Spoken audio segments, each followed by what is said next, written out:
Big Friendly with Gen X Memories. Okay, y'all saw the title. This one took a little longer than I thought it would. It wasn't as easy as I thought it was going to be. There were a lot more 2K games out there than I thought. I was thinking that just really the first ones that Atari put out were 2K, but it turns out there were more than I thought.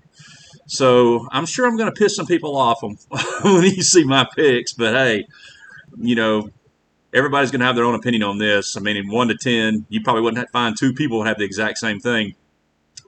One thing I would like to say, I'm assuming when I rate these games that you have somebody you can play with, because some of these you have to have two players. I mean, the footage I'm going to use from the emulators is obviously just me goofing around. I don't have two people, but you really do need two people to maximize the enjoyment on some of these games. So please keep that in mind.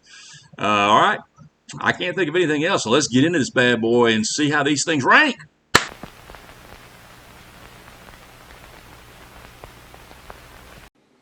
Okay, released in 1980.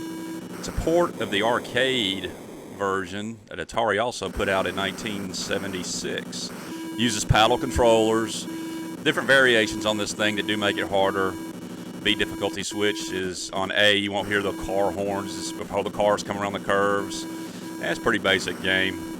I played it a lot. I never had this, but my buddy Jim up the road had it, so I played it at his house a pretty good bit. It controls well, like most paddle games. If you're looking to get a copy for your collection, it's not rare. You can pick one off eBay for a few bucks.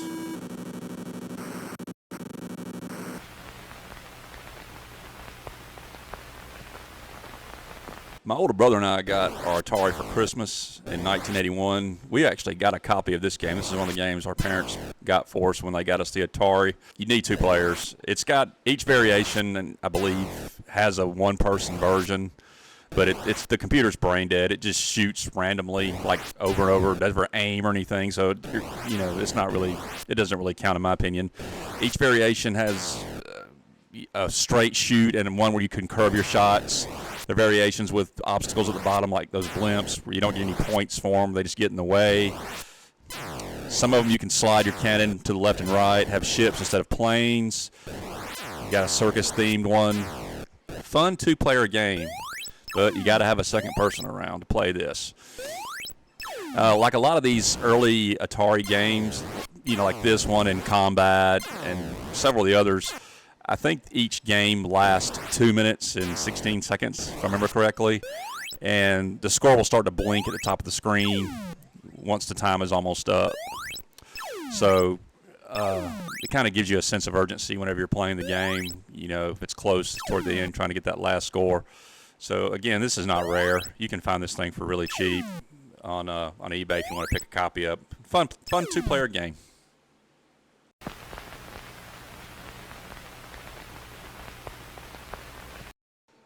Okay, now I know looking at this right here, it looks pretty pitiful on the surface. The sound effects are pretty bad, and it just doesn't look that great. But there is actually a pretty good deal of strategy to this old bowling game.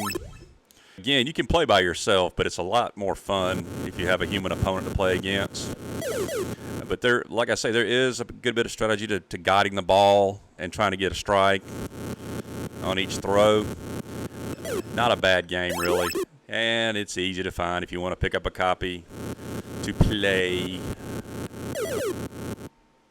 Hurry! Kill you both! I swear I'll kill both of these!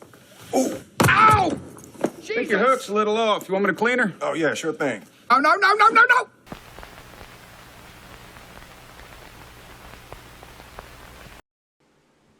Now, I was surprised when I started researching this video how many Activision's early games were only 2K. Fishing Derby, this was made by the legendary David Crane, the Pitfall guy. And I believe this might have been one of the very first games that Activision ever came out with in 1980, whenever they first started out after they jumped ship and left Atari. Pretty cool game. You just basically snag the fish. The lower they are in the water, the more they weigh. It keeps score at the top, but that's basically also pounds. First one to 100 pounds / 100 points wins the fishing match. And the shark going back and forth, If you touch him, he'll steal your fish, so you lose it. Whenever you snag one, it will automatically start to reel it up slowly, but you can press the button. You can reel it in faster. It's a one-player game. You can play against the computer, and he does actually provide pretty good competition. So a good little game from the legendary David Crane from Activision.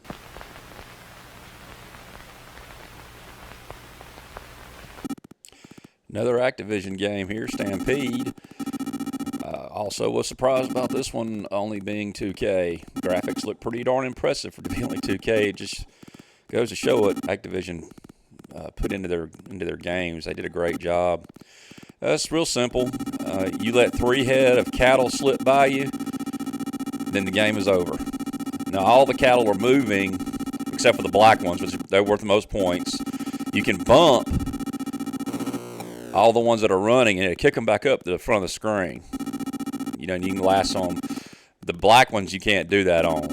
So that's the thing. You got to keep your eyes open. But this thing gets hard in a hurry. It doesn't take long. Another cool early release by Activision, though. See, I've already let 2 slip by me. One more and I'm done. It happens real fast. You'll lose control. There's the black one that doesn't move. Doesn't take long.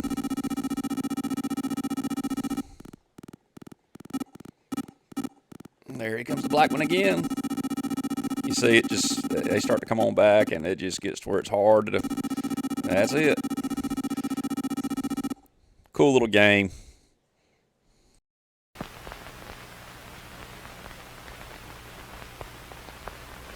Okay, Kaboom by Activision.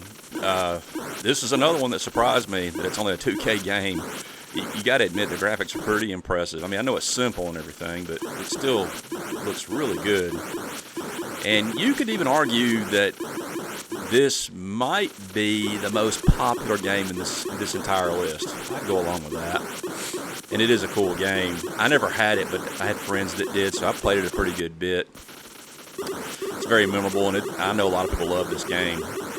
I will say this, though. I don't know. I fiddled around with Stella, the control settings for the paddles, and it would be interesting to play this again to get a real copy, because I have an Atari and I have an old TV.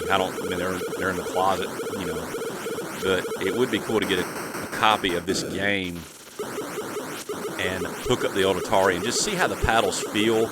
I couldn't break 2,000 points. I tried for quite a while. I got close, but it got to the point where it seemed impossible.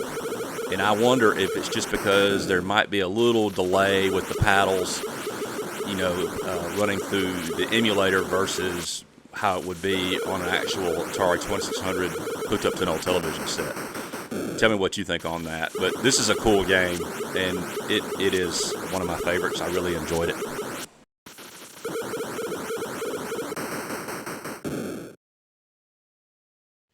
Hey, everybody. We're halfway through the countdown. Five down, 5 to go.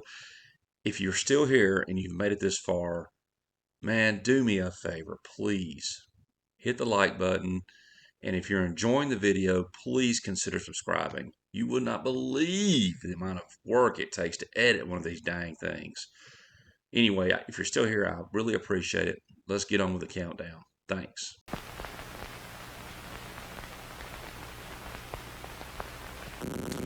Okay, Indy 500. This is one of the biggest examples on this list of a game where you really need 2 players. I mean, you can do stuff like I'm doing here where you just, try to maximize your laps, in the allotted time you have to play. But there are some factors here. Of course, like I just said, it's a lot more fun with 2 people. And also, I don't have a set of driving controllers that came with the game. I'm using an emulator, and I'm just playing this with the mouse. So you can get these things off of eBay. To be such a rare item, I guess they're not that expensive. But of course, you have to worry about the jitter factor and all that. But the variations on this were a lot of fun. Me and my older brother used to play this game and have a lot of fun with it. The ice games, like you see here, where you slip and slide around, is a lot of fun. The tag game, a game where you both had to race to collect a square. lot of good variations for Indy 500, and it's a classic, no doubt about it. And if you can get a good set of pedal controllers, it's a really fun game. Definitely worth collecting and not that expensive. It was also a game that Atari had in the arcade. It was called Sprint, I believe, and there were other, racing type games with the steering wheels and all this. I remember, even though I was just not even 10 years old, I can remember lots of games like this, but it seemed like they were always in black and white and not color back in the late 70s. Classic game. You should pick it up if you are building a collection, definitely. Atari has lately been buying up a lot of companies. They recently bought Intellivision's stuff, and not long ago they bought M Network also, and they've made some new games and did some enhanced versions. It would be kind of cool if they could do some kind of enhanced version of Indy 500 and add new sets of driving paddles like they did with the original paddles that they put out to go with the 2600 Plus. Y'all let me know in the comments if I'm wrong. I don't know if there were any other games that used these driving paddles besides Indy 500. I don't think there were, but that would still be something to be kind of cool if Atari could do something like that. Not sure if it'd be cost feasible or not, but it would be neat if they could do that.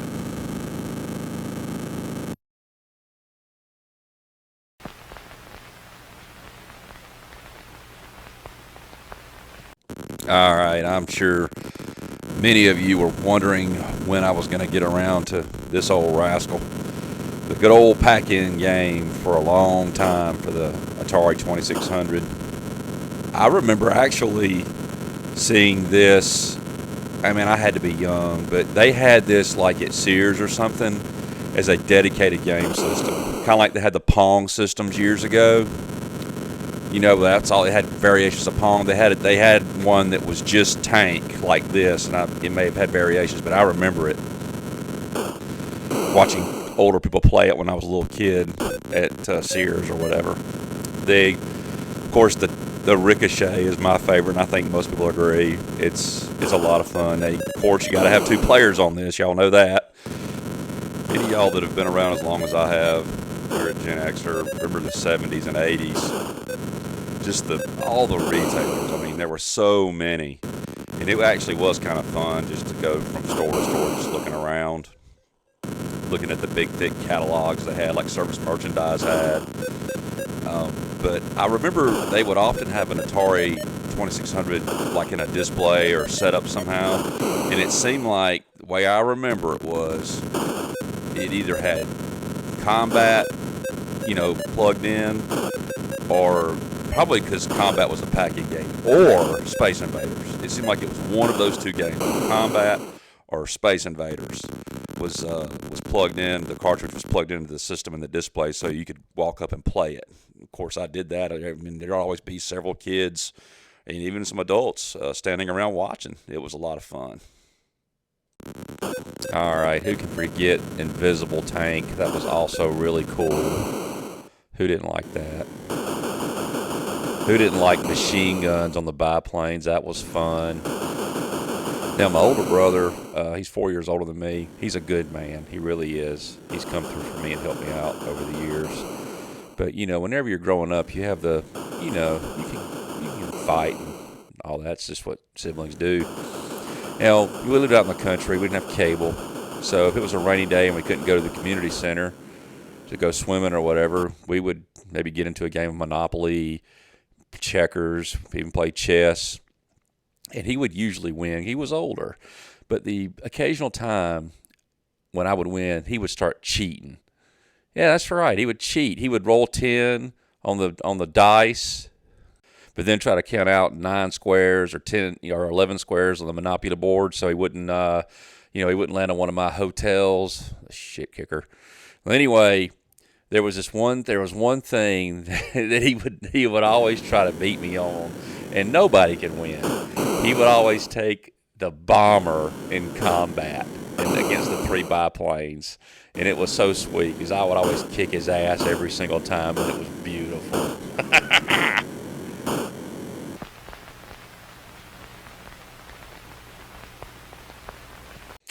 Okay, yet another Activision game, boxing. And honestly, in my opinion, an underrated one at that. I didn't have this game, but there was two younger boys up the street from me named Ricky and Randy, and they had it. So I'd play at their house, hanging out sometimes during the summer whenever we were out of school.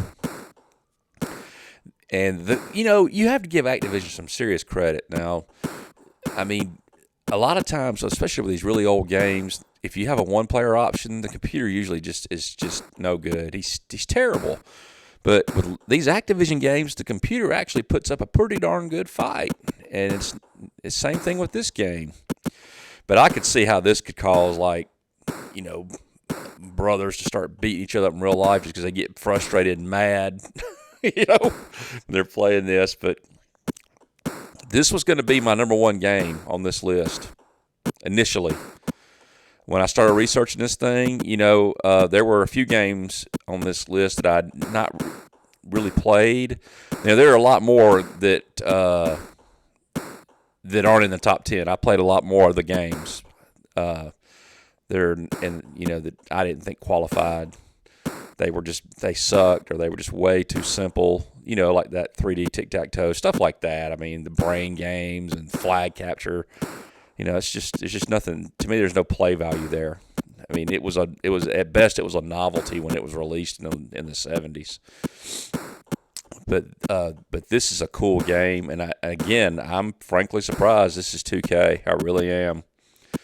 And now this match is almost over. We're going to get to the number one game. And look, don't y'all dare disconnect from the video. Give me a chance to explain.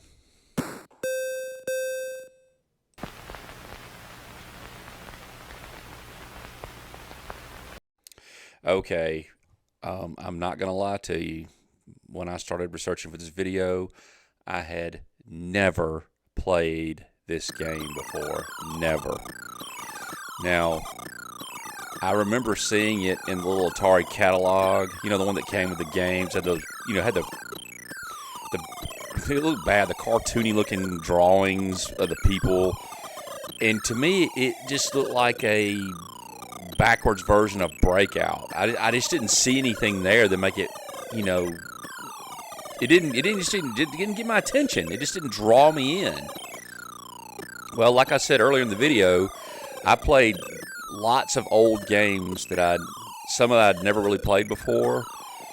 And when I played this and really read the instructions and saw everything that it offered, I was like, holy crap, this is such a cool friggin' game. And it's even got the sea bombing thing. Okay, look, it's a Friday night. I'm well into a bottle of cheap bottom shelf Canadian blended whiskey, Crown Royal knockoff. So, all right. But anyway, you got different planes that come over each time. You don't control the planes. It's a paddle game, but you don't even use a knob. You just hit the button to drop your bombs. The strategy is really cool. And the computer also kicks ass in this game. Again, usually the computer stinks, but the computer is really good at this. But anyway, you drop your bombs, and if you don't hit anything in the canyon, or you go all the way across the screen without dropping a bomb, you can do that like 6 times, and then you're out. So, and there's lots of variations. You can have variations where the bricks kind of fill in, kind of like Tetris a little bit. Just think of that. And then another one where they don't.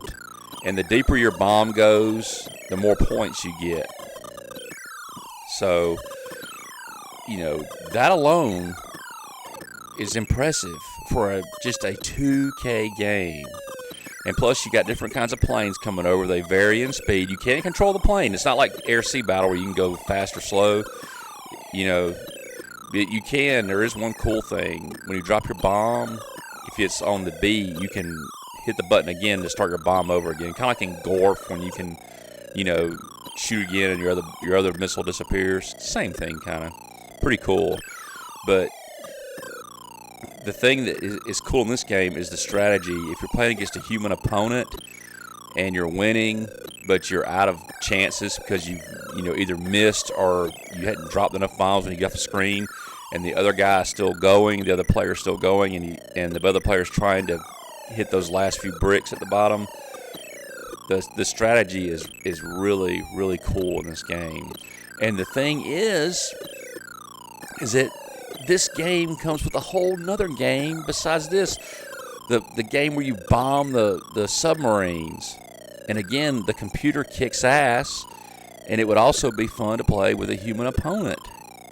I mean, you just can't, when you think about what is done here with 2K, the amount of depth you get, and then you're not going to believe who programmed this game, who wrote the code for this game.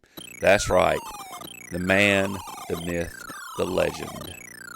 This guy. Okay, this is part 2 of this itty-bitty 2K experience. Now, the computer, as I said, kicks ass. You drop your bombs. You have to predetermine where they're going to go with the paddle. You kind of choose the depth for the bombs.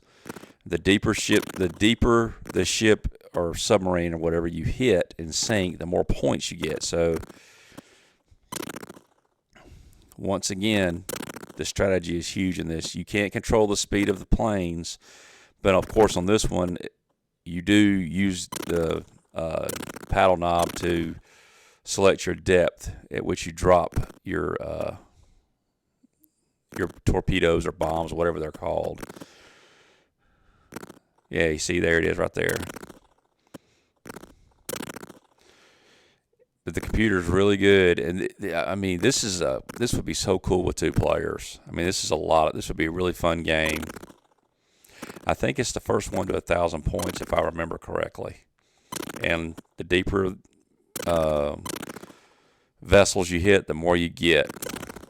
And I think the planes vary in speed, as they go across the screen, kind of like in the other game.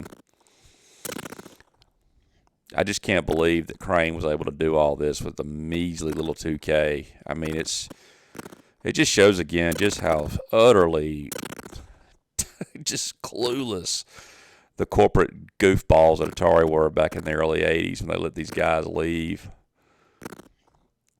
All right.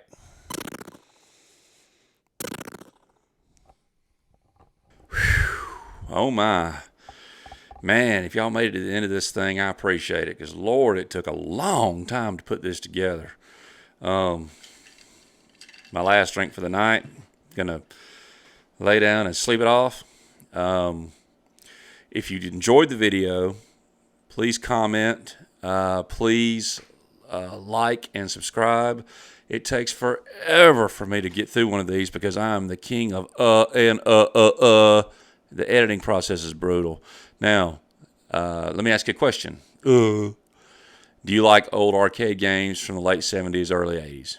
If you do, check out this video. I've got links right here. It's my first 5 favorite arcade games that I had starting out when I was 7 years old, going into my teenage years. Check it out. I hope you enjoy it. See y'all next time. Thank you so much for watching. Bye-bye.